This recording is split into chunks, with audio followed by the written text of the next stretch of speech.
Hola chicos, en este vídeo vamos a hablar de los cuentos. Todos de pequeño hemos escuchado muchísimos cuentos. Nos los contaban nuestros padres para irnos a la cama, nuestros abuelos, nuestros amigos para meternos miedo. Los cuentos han acompañado al ser humano desde la prehistoria. Así que vamos a ver las características. Vamos a ello.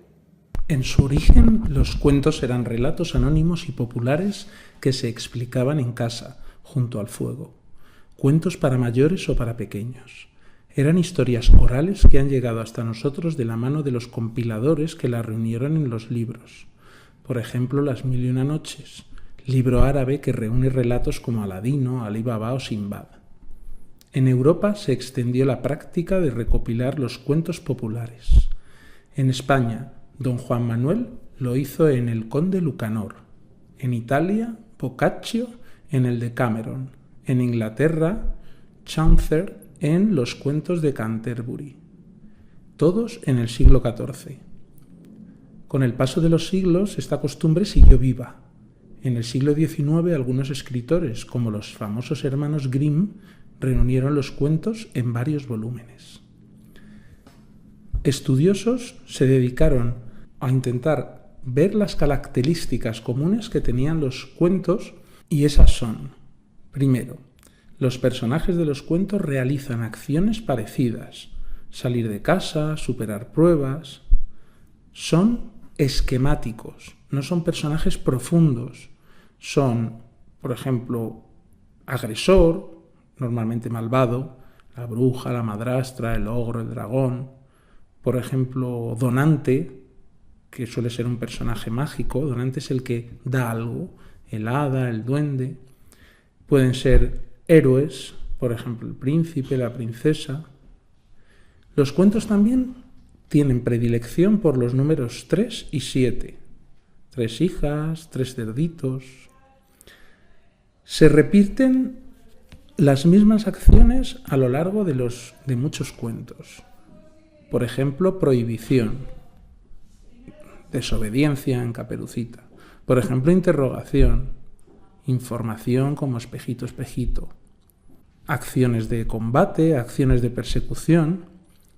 Y abundan las repeticiones y las escenas que son siempre simétricas. Por ejemplo, el soplido del lobo en el cuento de los 3 cerditos. Es simétrico porque ocurre una vez, otra y otra, en cada casa de los cerditos, con diferentes resultados. La estructura se divide en la situación inicial o inicio.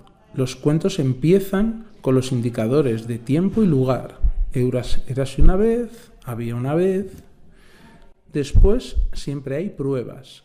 El personaje principal debe superar una serie de obstáculos y en este bloque es en el que entran en juego las preguntas. Después hay una parte de ayudas. El personaje principal recibe la ayuda real o mágica de otros personajes. Con ella, con esa ayuda, consigue superar las pruebas. Y por último, ocurriría el desenlace. El protagonista logra su objetivo. El final siempre es cerrado y feliz.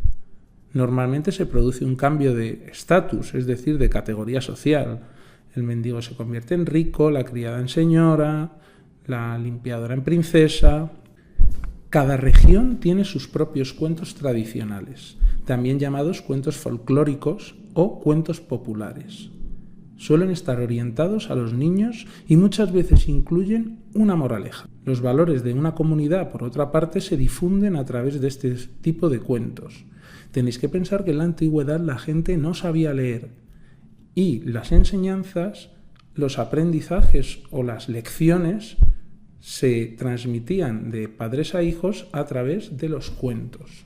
En los últimos tiempos, muchos de los cuentos tradicionales que habían acompañado a decenas de generaciones han sufrido importantes cambios en sus tramas, especialmente en sus finales, con el objetivo de volverlos menos trágicos.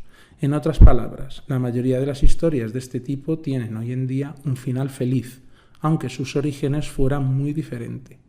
Tomemos el caso de Caperucita, un cuento tradicional conocido por millones de personas en todo el mundo, que ha tenido versiones en dibujos animados y películas, además de libros impresos, ilustraciones, etc.